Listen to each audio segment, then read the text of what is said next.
Om Swastiastu. Selamat pagi anak-anak.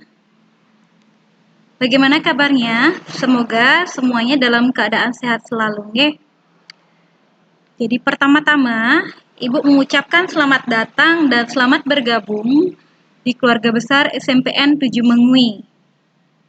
Jadi, pada kesempatan kali ini, Ibu akan menyampaikan salah satu materi serangkaian kegiatan MPLS. Nah, sebelum kita ke materi, Ibu mau memperkenalkan diri terlebih dahulu. Nama Ibu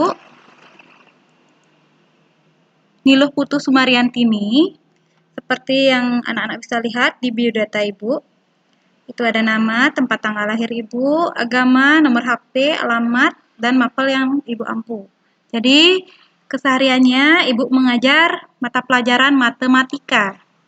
Nah, selanjutnya kita langsung ke materi. Adapun materi yang Ibu sampaikan pada kegiatan MPLS kali ini adalah cara belajar efektif di masa pandemi COVID-19.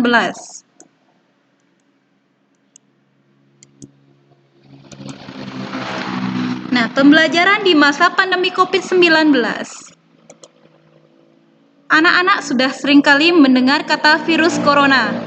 Virus corona ini menyebabkan sakit yang dinamakan COVID-19 yang menyerang sistem pernapasan pada manusia. Jadi, semakin maraknya kasus-kasus COVID-19 ini menyebabkan terjadinya pengaruh dalam berbagai sektor kehidupan. Salah satunya adalah dalam bidang pendidikan. Nah, biasanya kalau normalnya sebelum pandemi kita biasanya melakukan pembelajaran tatap muka. Namun, setelah adanya pandemi ini, kegiatan pembelajaran tatap muka ditiadakan. Kenapa? Untuk menekan penyebaran virus ini. Nah, bagaimana solusinya? Jadi, solusinya adalah melakukan pembelajaran jarak jauh dengan menempuh sistem daring, pembelajaran online. Nah, karena anak-anak belajarnya dari rumah, biasanya sering beranggapan bahwa kalau belajar dari rumah itu lebih bebas dan fleksibel. Namun, kenyataannya tantangannya itu selalu ada, yaitu yang pertama, anak-anak dituntut lebih disiplin, kemudian lebih berkomitmen, dan lebih bisa bersikap mandiri. Dan di samping itu syarat belajar dari rumah adalah perangkat teknologi dan jaringan internet atau kuota harus tersedia. Nah, anak-anak pernah mendengar kata belajar pastinya ya. Sudah sering melakukan aktivitas belajar juga. Nah, apa itu belajar? Jadi, belajar itu merupakan suatu perubahan tingkah laku seseorang baik dari segi sikap, kebiasaan, pengetahuan, dan kecakapan yang terjadi akibat adanya suatu pengalaman atau latihan. Nah, seringkali terjadi permasalahan saat belajar. Mungkin anak-anak juga sering mengalaminya, yaitu pertama seperti terlihat pada gambar, sistem kebut semalam. Jadi anak-anak melakukan atau melaksanakan kegiatan belajarnya itu sampai larut malam, mengerjakan tugasnya, belajar saat ulangan juga. Itu anak-anak sering melakukan sistem kebut semalam. Kemudian ada gambar terlihat di sebelahnya. Step 1, anak-anak itu biasanya juga sering belajarnya di atas tempat tidur ya. Sambil baca buku, anak-anak step pertamanya, kemudian step 2 sudah miring badannya, kemudian step 3 sudah rebahan, step 4 anak-anak sudah tertidur, bukunya ada di atas diri anak-anak. Itu merupakan salah satu belajar yang masih kurang efektif. Nah, yang lagi satu itu ada banyak sekali menumpuk tugas-tugasnya, sampai kelelahan dia mengerjakannya dan merasa kebingungan dan akhirnya tertidur. Itu juga merupakan salah satu belajar yang masih kurang efektif. Nah, apa itu yang disebut dengan belajar yang efektif?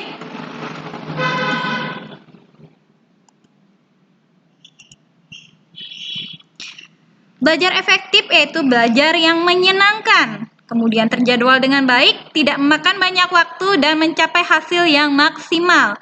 Mengapa perlu adanya belajar yang efektif? Jadi yang pertama adalah untuk mencapai keberhasilan, kemudian agar anak-anak tidak stres, kemudian anak-anak bisa juga mencapai kesempurnaan atau prestasi. Nah, seperti yang sudah Ibu sampaikan tadi, belajar efektif itu harus menyenangkan dan terjadwal dengan baik. Mengapa harus terjadwal dan menyenangkan? Anak-anak, fisik dan otak kalian itu saling mempengaruhi, saling berpengaruh. Ketika fisik anak-anak sudah capek, pasti tentunya otak kalian tidak akan bisa bekerja secara maksimal, sehingga informasi yang anak-anak dapatkan itu tidak dapat disimpan dengan baik, dan informasi tersebut tidak dapat anak-anak gunakan saat anak-anak membutuhkan di kemudian hari. Nah, ketika belajarnya anak-anak itu masih kurang efektif, anak-anak akan merasakan malas belajar, bosan, capek, sehingga anak-anak akan menunda tugas-tugas yang diberikan dan akhirnya keteteran. Namun, ketika belajar anak-anak sudah efektif, anak-anak akan merasakan belajar itu menyenangkan, sehingga tugas-tugas itu terselesaikan sesuai deadline tugasnya, selesaikan dengan baik. Dan apa yang disampaikan oleh Bapak Ibu gurunya menjadi lebih bermakna dan bermanfaat. Nah, bagaimana cara belajar efektif? Nah, ini akan Ibu sampaikan cara-cara belajar efektif. Yang pertama, kelola waktu dengan baik. Yang kedua, carilah tempat nyaman. Yang ketiga, siapkan perangkat yang dibutuhkan. Yang keempat, komunikasi dengan guru dan teman sekelas. Yang kelima, jaga kebersihan dan kesehatan. Nah, untuk yang pertama, kelola waktu dengan baik. Maksudnya mengelola waktu dengan baik itu seperti ini. Ketika anak-anak sudah diberikan jadwal daring dari sekolah, anak-anak harus fokus dalam belajarnya sesuai jadwal. Nomor 2, tidak menunda mengerjakan tugas. Jadi ketika anak-anak menunda tugas-tugas tersebut akan menumpuk. Yang satu kalian kerjakan, yang lagi satu lagi tertunda. Sehingga lama-lama karena sering menunda, otomatis tugas-tugas yang diberikan oleh Bapak Ibu gurunya menjadi menumpuk. Dan anak-anak kebingungan harus mengerjakan yang mana terlebih dahulu. Sehingga anak-anak keteteran dan mungkin akan dipanggil juga ke sekolah oleh Bapak Ibu gurunya. Dan anak-anak mengalami masalah. Nomor 3, membuat rencana jadwal mandiri. Jadwal mandiri ini maksudnya anak-anak melakukan review pembelajaran kembali apa yang disampaikan oleh Bapak Ibu gurunya saat jadwal di sekolah, saat mengikuti pembelajaran daring dari sekolah. Anak-anak bisa ulang kembali, mungkin di malam harinya anak-anak pelajari lagi catatannya, latih lagi. Kemudian jika ada yang kurang jelas, bisa anak-anak tanyakan lagi pada Bapak Ibu gurunya atau teman sekelasnya. Nomor 2, carilah tempat nyaman. Tempat nyaman ini sangat berpengaruh sekali agar anak-anak bisa fokus dan semangat dalam belajarnya. Ketika anak-anak sudah fokus dan semangat dalam belajar, otomatis apa yang disampaikan oleh Bapak Ibu gurunya bisa diterima dengan baik dan dapat dipahami dengan mudah. Nomor 3, siapkan perangkat yang dibutuhkan. Nah, perangkat yang dibutuhkan ini maksudnya seperti laptop, handphone. Itu anak-anak pastikan dulu dayanya terisi sebelumnya. Artinya apa? Ketika besok paginya anak-anak akan belajar secara daring, malamnya anak-anak harus cas dulu HP sama laptopnya. Kemudian pastikan jaringan internetnya masih ada kuotanya agar besok anak-anak tidak keteteran dalam mengikuti kegiatan pembelajaran secara daring. Nomor 4, komunikasi dengan guru dan teman sekelas. Jadi walaupun anak-anak di masa pandemi ini tidak bertatap muka dengan Bapak Ibu guru dan teman-temannya juga, usahakan kalian harus lebih aktif bertanya pada Bapak Ibu gurunya melalui WA bisa, atau menghubungi via telepon juga bisa, atau SMS. Jika ada yang kurang jelas, silahkan WA Bapak Ibu gurunya dengan sopan. Begitu juga jika ada yang kurang jelas atau masih belum paham materinya, bisa anak-anak lakukan diskusi dengan teman sekelasnya. Itu salah satu solusinya sehingga pembelajaran secara daring dapat berjalan dengan lancar. Yang nomor 5, menjaga kebersihan dan kesehatan. Yang pertama, anak-anak menjaga kebersihan rumah dan diri sendiri. Menjaga kebersihan rumah itu sangat penting. Kenapa? Karena di masa pandemi ini, kebanyakan aktivitas anak-anak ada di dalam rumah. Jadi anak-anak harus tetap menjaga kebersihan rumahnya agar suasana belajarnya menjadi lebih nyaman, dan menjaga kebersihan diri sendiri juga penting dengan cara bangun pagi, kemudian bersih-bersih, bantu ibunya menyapu, mengepel, lalu anak-anak silahkan mandi dulu sebelum ikuti kegiatan pembelajaran.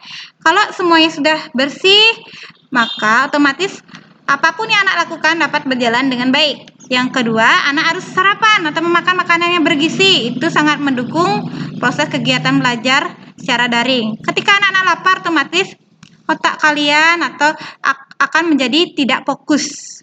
Yang nomor 3, istirahat yang cukup.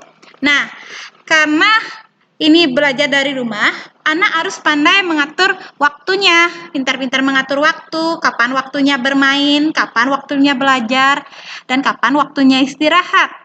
Jadi, anak sendiri yang harus bisa mengatur waktunya dengan baik. Karena istirahat ini sangat diperlukan sekali. Seperti yang Ibu sampaikan tadi, ketika fisik anak-anak sudah capek, otomatis otak kalian tidak akan mampu bekerja secara maksimal. Dan yang nomor 4, menjaga jarak pandangan mata saat menggunakan gadget. Nah, pada saat belajar daring, kemungkinan anak-anak terus memandangi HP-nya atau laptopnya sehingga matanya sering kelelahan. Namun, perhatikan bagaimana berapa jarak pandangnya ke laptop atau ke handphone. Sesekali kalian istirahatkan matanya, atau jangan terus main HP atau main game. Mungkin yang suka main game setelah selesai belajar, usahakan istirahat dulu. Selesai belajar, satu sesi istirahatkan dulu. Itu adalah beberapa cara belajar efektif yang dapat Ibu sampaikan pada kesempatan kali ini. Semoga apa yang Ibu sampaikan dapat bermanfaat bagi anak-anak. Terima kasih.